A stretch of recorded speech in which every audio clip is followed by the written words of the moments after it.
Steve Mariucci here on the Rich Eisen Show. What's going on? Did your microphone just fall off? Watch this. All right. Okay. I can hold it. Come on, Del Tufo. Audio executive, I please. just hope that you don't show that clip of Ben throwing the We didn't do that when when Kurt was here. Kurt was here the other day, yesterday. Was he here yesterday? No, Tuesday? Was he He was there? here yesterday, yeah. Yesterday. Come on, audio executive. We were going to show that one in XO Showdown just to win the thing, and then I didn't. I did the thing for the James Hall of Harrison Fame. one? No, it was the next one, the Hall of Fame thing instead of that. That was a good decision. You were going to come top rope off of Kurt on that? Yeah, we were going to do that one, but then we decided to promote him for the Hall of Fame. That's it. It was from one end of the spectrum to the other. How are you, Mooch? What's Great, going on? Great week, huh? Yeah, great week. Now, while I've been sitting here in the convention center, you've been a busy bee. You and Marshall went to NASA, correct? I saw photographs of you. Now, is this for game day morning? Did they show? Yeah, we're going to see this on Sunday for 8.5 hours. Yeah, stay tuned because you're going to see it on game day morning. Now, you got dressed up and they put us in the they put us in the suits. Mm-hmm. Suit was a little tight.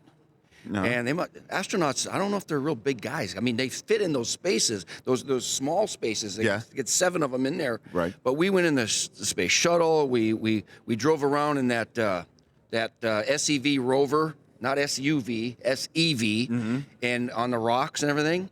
They're going to take those. They let you behind the wheel of, of a multi-million-dollar piece of equipment at NASA? Multi-billion, I think. And the guy goes, it's just like driving a car. It's a joystick. It's like, it was like, and so I drove it. Marshall drove it. We didn't crash it. That's good. They're going to land 2 of those on Mars before the astronauts get there in 20 years. So they're going to have, it's like a couple of rental cars waiting for them to use once they get there. It was spectacular. That was incredible, huh? So that's part of Sunday Game Day Morning. Do you know who's going to be on our set Game Day Morning? No. Mark Wahlberg. Okay. He's going to be here. Oh, he's been on the Rich Eisen show before. Mark Wahlberg's going to be on the show. Steve Smith's part of the group. He's with us, isn't he? Well, I mean, I can't confirm or deny. I hope he's with us. With us, but he will be on the show. We've got a lot going on. 8.5 hours. Is any like Victoria's Secret models showing up? Moochie! Come on, Rich. Is it I have not heard yet. Maybe it's a surprise. Let me tell you, somebody was asking me the other day in one of the interviews that I've sat down for here at Super Bowl week, what is the biggest curveball you've been thrown on the air during a Super Bowl broadcast? And I said, that's easy. It was 2 years ago at the Super Bowl in Arizona when we were doing our rapid-fire question segment to finish up an hour. And we asked Steve Mariucci, what's your favorite Katy Perry song? Because she was doing halftime of that Super Bowl. Do you remember what you said on live NFL Network television, Steve Mariucci? Yeah, that cracked you up, didn't it? Do you want to repeat what you said? Yeah, she kissed a girl and she liked it.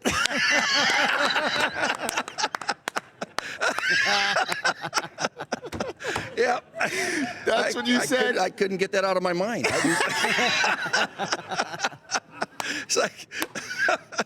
And I walked off. You remember I just dropped the mic and I walked off. Yeah, well, you do that. How about when you walked off the set when we were interviewing Melissa Miller, okay? You guys know Melissa Miller? That's their supermodel, one of the many. That's one of them. Yeah. So I was really nervous to do that, right? Yeah, Marissa Miller. So we're there to start. You leave, Jamie Dukes leaves, everybody leaves. Yeah, because I'm stuck by myself for 10 minutes with her, and I'm going, oh boy, what am I going to do here? And you said, who's your favorite 49ers head coach? She goes, Bill Walsh.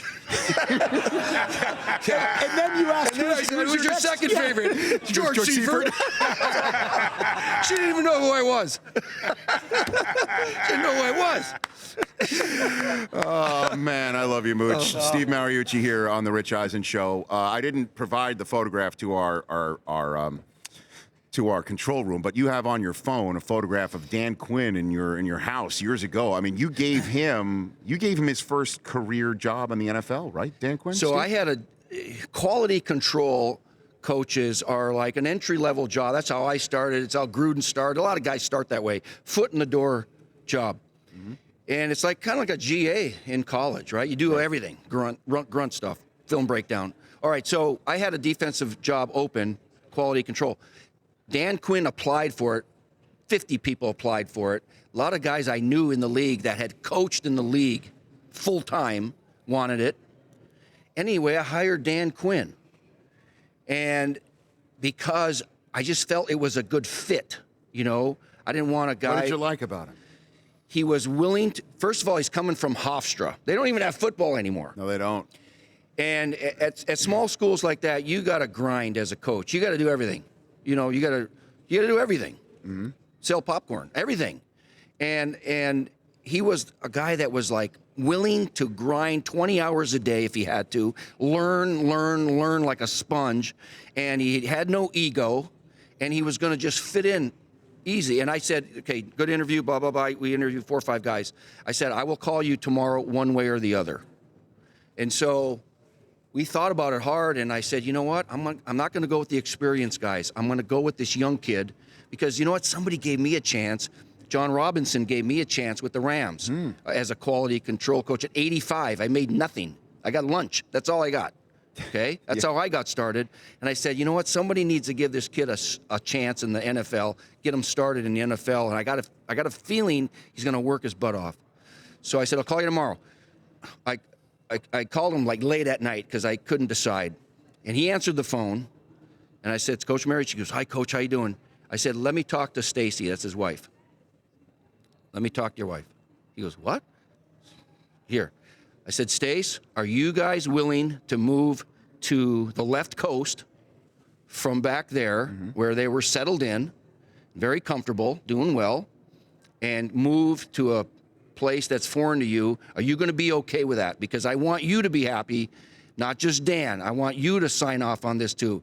She said, Coach, we would love to do that. I said, put Dan on. Boom. Dan, get here tomorrow. And he was hired like that. And now he's coaching in the Super Bowl. I can't tell you how proud I am of him.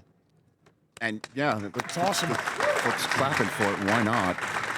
Did Mooch get a shout out from the podium? At his podium, actually Del Tufo was there. Yeah, I was right in he front. mentioned He you, mentioned your Mooch. name. Did you know that Dan Quinn gave you a shout out Yeah. from a podium this week? And I didn't see that, but he's a class act. He's got that team right now. They're believing in him. They believe in each other. You know, that family thing we all talk about. He's got it. He's got it going.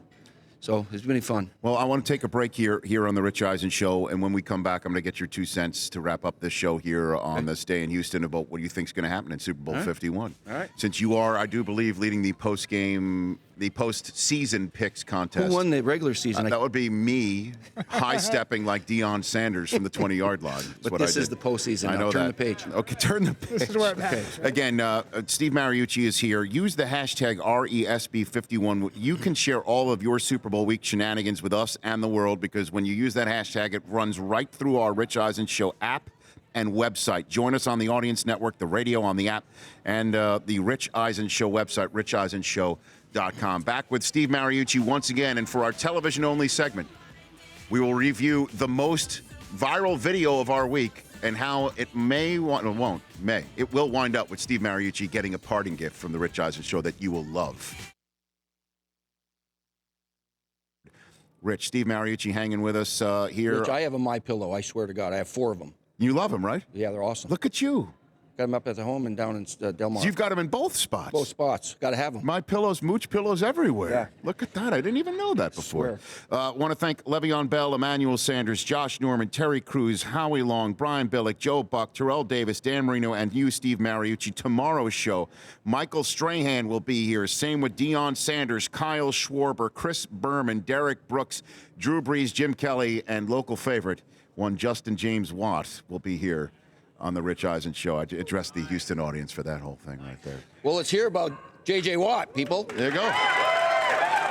Yes, Mooch knows how to pander to an audience like nobody else. Well done, Steve. What happened? The commissioner is having his State of the State press conference. Yeah, Roger Goodell speaking. Dan Shaughnessy of the Boston Globe took some of the gloves off with the commissioner. This was the exchange moments ago. Tom Brady Sr. was highly critical and personally insulting toward you last week. You've not been in Foxborough in the 2 years since the Deflategate investigation. That's your explanation strains all credibility that you needed to be in Atlanta 2 weeks in a row. It appears that you're avoiding Foxborough. The Patriots are here in this game. Back home where I live, it feels like there's still a war between the Patriots, their fans, and you. How would you characterize the situation, and is it not awkward? I would tell you that it's not awkward at all for me. We have a job to do. We do our job. As I said, there was a violation. We applied a process and discipline. And we came to a conclusion that was supported by the facts and by the courts. So from our standpoint, we understand when fans who are loyal and passionate for a team object and don't like the outcome. I totally understand that. That's not an issue for me. And I was in Boston 2 seasons ago for 2 consecutive playoff games, the same way I was in Atlanta this year. So that happens. So from our standpoint, this is just about making sure we take care of business and do it the way that is right to uphold the integrity of our teams and our rules for all 32 teams. Well, I know Patriot fans would love this story to just no longer be discussed, and a lot of sports fans would like it to no longer be discussed. So don't root for Atlanta, because if Atlanta wins, this Deflategate story continues. Because we'll be talking about how Brady still hasn't won since the whole thing happened, blah, blah, blah, blah, blah. It's not going to go away. It's not going to go, the whole thing. But if the Patriots win, this thing is completely finito, which, by the way, I can't wait for this whole Deflategate thing to be over. What do you think, if they win, if the Patriots win, what do you think? Will it be awkward with Roger Goodell and Tom Brady on the stage at the end, handing the trophy around? If Brady wins the MVP, then it'll be awkward, because the next day it's a press conference. It's just the two of them. Now that one would be kind of off the charts on that front. What do you think happens? I got 2 minutes left for you to. What do you think happened Super Bowl 51 with these matchups here, Steve? So you want me to give me my pick before game day morning? Huh? No, you can do your usual thing, which is skate on the fence and not give us a definitive answer. I'll give you my pick for today, okay. and then it's sure. I have the right to change my mind. Yes, you do. The way I look at it, 2 great offenses, 2 great quarterbacks. Yes. I think there will be a lot of points scored. The advantage is New England has a very, very good defense. They're the #1 scoring defense, but they haven't played as many good quarterbacks as some other teams have, okay? They have not. Six backup quarterbacks. 6 backups, so that skews the numbers a little bit, but they're still pretty darn good. Yes. The Atlanta Falcons, Richard Smith is another guy. Not just Dan Quinn, but Richard Smith, their defensive coordinator, was on my staff, okay, in Detroit and San Francisco. He's got the youngest defense in the league. And Dimitroff and Pioli have put together some good drafts, two drafts. But 7 of those kids they drafted in the last 2 years are starting on defense. They're very young, very young. They're fast, they're getting better. But Tom Brady has played against more experienced defenses than this. So that, to me, is the difference in this game. You got a very young defense with Atlanta that plays fast. And if they make a couple mistakes, then all of a sudden the score gets away from them. So right now I'm leaning towards New England Patriots. New England. Sounded like what Billick said basically earlier in the What did Billick show? say? similar to that. I'm leaning towards New England right now. No, Billick was leaning Falcons. towards Falcons. Yeah. Yeah, we got a lot of Falcons pickers today. In that regard, A lot yeah. of Falcons? Yeah, Yeah, yeah. I'm keeping track, so. You are? Yeah. So who's New England? It sounded like Aeneas Williams is Patriots. Kurt, DP, Willie, and Eric Davis. We're all Patriots. so far. All right. Who are you picking, Rich? I reserve the right to. I don't know. You know, I took New England in our pre-season show. You know, I took New I have no England before recollection of that. nobody else chose New England. Against who? I chose New England against Carolina. That spit the bit fast. Did they make the playoffs? Then I replaced them with Dallas. They got one and done. And then it was time for me to back my play for the AFC Championship game, and I hopped on the Steelers. Yeah, way to go.